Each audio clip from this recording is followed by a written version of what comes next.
c'est de faire un rappel peut-être qui vous permettra d'avoir un peu plus d'informations à donner peut-être aux citoyens par rapport à la situation. Alors peut-être me présenter avant. Donc moi je suis Christophe Van Horn.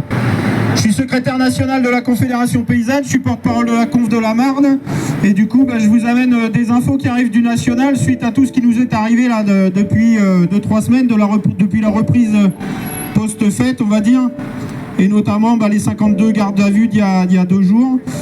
Donc vous expliquer où on en est au niveau national et surtout vous donner la réalité du Mercosur, puisque en fait les médias nationaux, en tout cas ce qui est diffusé dans la presse dans laquelle on n'est pas présent, dans laquelle on ne veut pas nous entendre, et il y a une diffusion d'informations qui est absolument mauvaise, et c'est pour ça qu'on est là pour informer la population de la réalité de ce qui se passe sur le Mercosur. Donc sur la cogestion, on revient sur la cogestion. Je vous disais que Avril, le groupe Avril de M. Rousseau, que le Mercosur balance d'un côté ou de l'autre, qu'il soit d'accord ou pas d'accord, il aura lui de toute façon des retours. Il a des entreprises en France, en Europe et il a des entreprises en Amérique du Sud. Lui, il s'en moque complètement de savoir si c'est signé. Quand il se présente au niveau national, il fait simplement la marionnette pour essayer de montrer à sa base qu'il ne faut pas trop se barrer, puisqu'en ce moment dans les FDSEA locales, il y a énormément de départs du réseau national. Alors un départ qui s'oriente plutôt du mauvais côté, peu importe, il vide la FNSEA. Notre objectif dans cette cogestion, la dénonciation de la cogestion, c'est vider la FNSEA de ses adhérents pour qu'à un moment donné, cette cogestion s'arrête. À un moment donné, que les ministères, Matignon, l'Élysée, nous entendent quand on parle. Ça fait 1 mois qu'on va rencontrer au niveau national, en tant que secrétaire national, on rencontre tous ces gens au quotidien. Genevard, on ne veut même plus aller la voir. Elle ne nous écoute même pas, elle nous ignore. Je vous rappelle qu'on a fait 20% de la Confédération Paysanne aux élections professionnelles. 20%, il y a 40 000 paysans qui ont voté pour nous au niveau national. Quand on se déplace, c'est pour représenter 40 000 paysans qui ont voté pour nous aux élections, qui nous ont fait confiance pour les 6 années qui arrivent. Et quand on va voir le Cornu il y a 15 jours, qui nous donne la réponse, qui nous donne un document en réponse à la colère, un document qui répond intégralement aux demandes de la FNSEA. Rien n'arrive en retour à nos demandes. Concrètement, on va encore aller accélérer la démarche. Ils mettent en place une destruction des règles sur les nitrates. Ils mettent en place des règles de destruction sur les ICPE. ICPE, c'est simplement des bases qui permettent d'éviter à ce que les élevages s'agrandissent de trop.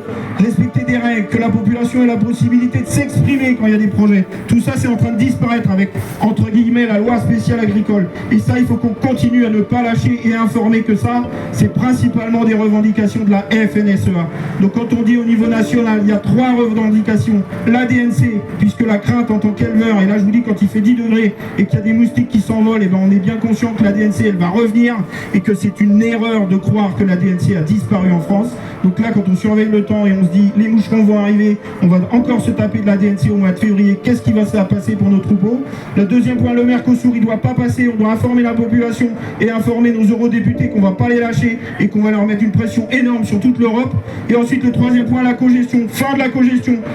Je vous rappelle qu'il y a 2 jours, la semaine dernière, on a fait une manif sur le périph' pendant que la FNSEA était gentiment devant Matignon en train de se... Non, c'était la CR la semaine dernière et la FNSEA avant-hier. Pendant que la CR était en plein cœur de Paris avec leurs gros engins là, qu'ils achètent une blinde qui appartient aux banques, nous on était en train de faire le tour du périph' avec 3-4 tracteurs maraîchers et on a nos 2 porte-parole de la Confédération Paysanne qui se sont retrouvés en garde à vue vendredi dernier.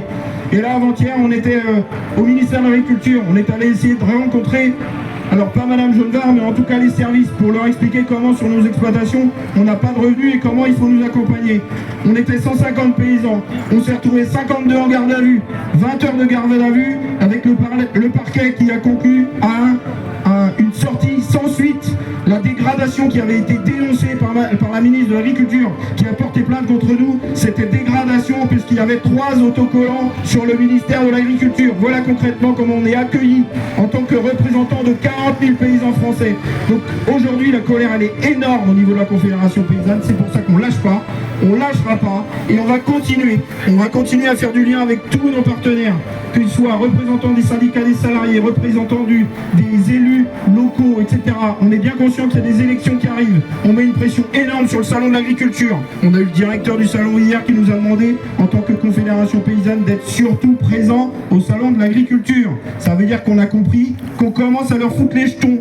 Et bien il faut qu'on continue sur cet angle-là, il faut absolument qu'on force. Donc je vous rappelle, il faut bien réexpliquer à tout le monde que tout ce qu'on entend dans les chaînes collectives globales, c'est il n'y a absolument rien de construit. Par contre, on a encore énormément de pouvoir sur l'ensemble de ce que je viens de vous dire. Donc on est là. Merci à tous d'être venus. Diffusez toutes ces infos, faites passer ces messages-là et on ne va pas les lâcher et on ne lâchera rien. Merci à vous. Bravo.